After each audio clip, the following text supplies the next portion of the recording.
Your dog just ate something in the park. 30 minutes later, they can't walk straight. Their pupils are so dilated you can barely see the color of their eyes. They're peeing everywhere without even realizing it. You rush them to the emergency vet, terrified, and the diagnosis shocks you: cannabis toxicity. But here's what makes this even more disturbing. You don't use cannabis. You've never brought edibles into your home. So how did this happen? Over the past 5 years, veterinary emergency rooms have seen a 765% increase in cannabis toxicity cases. That's not a typo. And the ways dogs are getting exposed will blow your mind, especially the one I'm going to tell you about in a few minutes. Trust me, you won't see it coming. Here's something most people don't know. Dogs are about 10 times more sensitive to THC than humans. The reason comes down to brain chemistry. Dogs have a much higher concentration of cannabinoid receptors in their cerebellum, the part of the brain that controls balance and coordination. When THC floods that system, it doesn't just make them feel weird, it completely scrambles their ability to function. The number one way dogs get into cannabis? Edibles. Think about it from your dog's perspective. That pot brownie doesn't smell like medicine, it smells like chocolate, peanut butter, maybe cookies. It's irresistible. And because edibles are designed to be tasty for humans, they're basically a flavor bomb for a dog's sense of smell. They'll hunt it down wherever you hide it. But here's where it gets dangerous.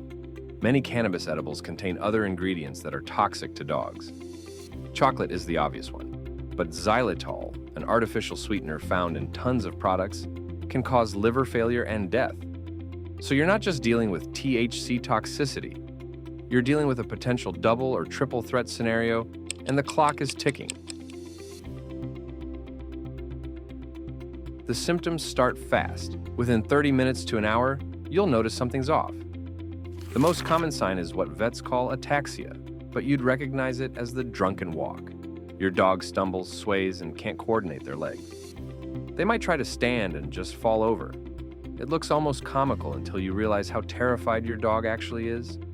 Then come the dilated pupils. Massive, almost alien-looking eyes that don't respond normally to light. Tremors start rippling through their body. Some dogs vocalize, whining or crying in confusion and fear. And here's the symptom that catches most owners completely off guard: urinary incontinence. About 50% of dogs with cannabis toxicity just lose control of their bladder.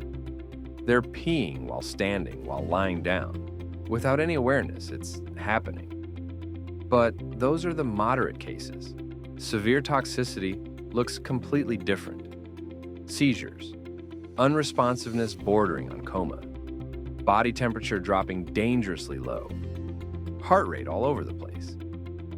When vets see a dog come in like this, cannabis is always on their radar now, because the cases have exploded in recent years. The truly heartbreaking part? Your dog has no idea what's happening to them. Humans who consume too much THC might feel anxious or paranoid, but they understand they took something and it will wear off. Your dog just knows the world has suddenly become terrifying, and their body won't obey them anymore. Now, for the exposure source nobody talks about, and honestly, nobody wants to believe until they see the research. Dogs are getting high from eating human feces contaminated with THC. Yes, you read that right. Human waste in parks, on hiking trails, along beaches, at campsites, and it's becoming a genuine public health concern.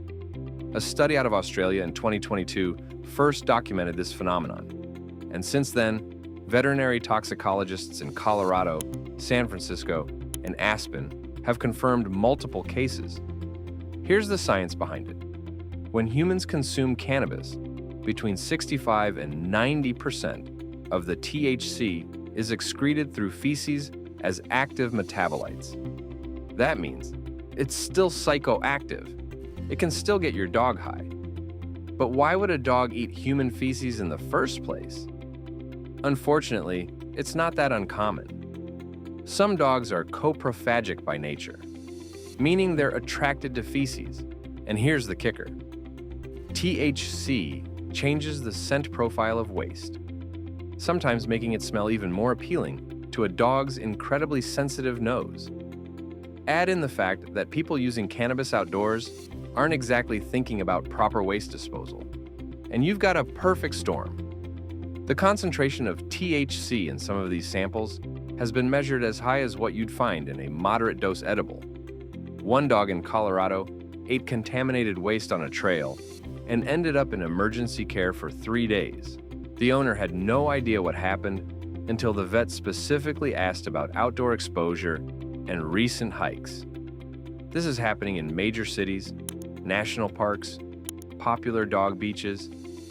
Anywhere humans go, this risk exists. And the worst part? You can't see it, you can't smell it. Your dog finds it, eats it in 2 seconds while you're looking the other way, and 30 minutes later, you're racing to the emergency vet with no clue what happened. Let's talk about why cannabis toxicity has become such a massive problem in the last few years. It's not just that more people are using cannabis legally. The potency has skyrocketed. Back in the day, marijuana typically contained 1 to 4% THC. Today, concentrates like shatter, wax, and oils can hit 90% THC. That's not a gradual increase, that's a different substance entirely. When someone makes edibles with medical-grade cannabis butter or oil, each gummy or cookie can contain 50 to 100 milligrams of THC.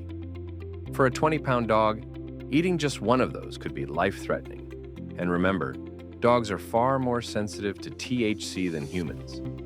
What might give a person an unpleasant few hours could put a dog in a coma. The symptoms can last 3 to 4 days because THC is fat-soluble. It gets stored in your dog's fat tissues and slowly releases back into their system. So even after the initial crisis passes, your dog might continue having tremors, anxiety, and coordination problems for days. Imagine being trapped in that state of confusion and fear for 72 hours. That's what your dog experiences. Veterinarians report that the psychological impact on dogs can be profound. These aren't party animals having a good time. They're experiencing full-blown panic attacks, sensory overload, and total loss of body control. Some dogs develop anxiety disorders after severe cannabis toxicity. They become afraid of the location where it happened, scared of certain foods, or just generally more fearful. So, your dog ate cannabis. You're at the emergency vet. What happens next? First, the bill. Cannabis toxicity treatment typically runs anywhere from $300 to over $1,000, depending on severity. There's no antidote, no magic shot that reverses the effects. Everything the vet does is supportive care, keeping your dog alive and comfortable while the THC works its way out of their system. For mild to moderate cases, the vet will likely induce vomiting if the ingestion was recent, give activated charcoal to bind any remaining THC in the stomach, and provide IV fluids to help flush the system. Your dog might get anti-nausea medication, sedatives if they're extremely agitated, and temperature regulation if they're too cold. Then comes the waiting game. 12 to 24 hours of monitoring. Severe cases require more aggressive intervention. Intralipid therapy is a newer treatment where vets administer a lipid emulsion intravenously. Since THC binds to fat, the idea is to give the body additional fat molecules that pull the THC out of tissues and help eliminate it faster. It doesn't work for every dog, but it's been a game changer for critical cases. And here's some actually good news. A 2024 study showed promising results with CBD dissolving sheets placed under the tongue of intoxicated dogs. The CBD appears to counteract some of THC's effects, and dogs in the study showed significant improvement in just 45 minutes. It's still experimental, but it offers hope that better treatments are coming. Most dogs recover fully within 24 to 72 hours. The mortality rate is actually quite low, under 1%. But that's because owners get them to the vet quickly. Untreated severe toxicity can absolutely be fatal. Let's clear up one of the biggest sources of confusion. THC and CBD are not the same thing at all. THC is tetrahydrocannabinol, the psychoactive compound that gets you high and causes toxicity in dogs. CBD is cannabidiol, a non-psychoactive compound that's actually being studied for therapeutic benefits in pets. CBD has shown genuine promise for treating epilepsy, arthritis, anxiety, and inflammatory conditions in dogs. It doesn't produce intoxication. It doesn't cause the stumbling, incontinence, or terror that THC does. When used properly, it's considered safe. The key phrase there is used properly, because here's where things get sketchy. For a CBD product to be legal, it must contain less than 0.3% THC. But a 2023 study tested over 100 CBD products marketed for pets and found that 83% were mislabeled regarding their THC content. Some had way more than the legal limit. Others had none of the CBD they claimed. The pet CBD market is a wild west of unregulated products. If you're considering CBD for your dog, talk to your vet first. Get products from reputable companies that provide third-party lab testing. Check for a certificate of analysis, and never ever assume that because something works for you, it's safe to share with your dog. The dosing is completely different, and the risk of accidental THC exposure is real. Here's one more way dogs get exposed that almost nobody considers: secondhand smoke. If you're consuming cannabis in an enclosed space with your dog, they're inhaling it too. And yes, they can absolutely get intoxicated from it. Small breed dogs in unventilated rooms are at the highest risk. Their smaller body mass means even a little exposure can have significant effects. But it's not just about intoxication. Cannabis smoke irritates respiratory systems just like tobacco smoke does. You're potentially causing both immediate toxicity and long-term lung damage. Vape cartridges present their own risk. Dogs have been documented inhaling directly from vape devices left on coffee tables or nightstands. They're curious. They investigate with their mouths, and suddenly they've taken a massive hit of concentrated THC oil. The fix is simple. Never consume cannabis products around your pets. Use well-ventilated areas or go outside. Store vape pens, cartridges, and any smoking devices completely out of reach. Treat it with the same caution you'd use around a small child, because your dog has about the same level of judgment and impulse control. So let's bring this all together. Dogs are significantly more sensitive to THC than humans because of how their brains are wired. The symptoms range from stumbling and confusion to seizures and coma.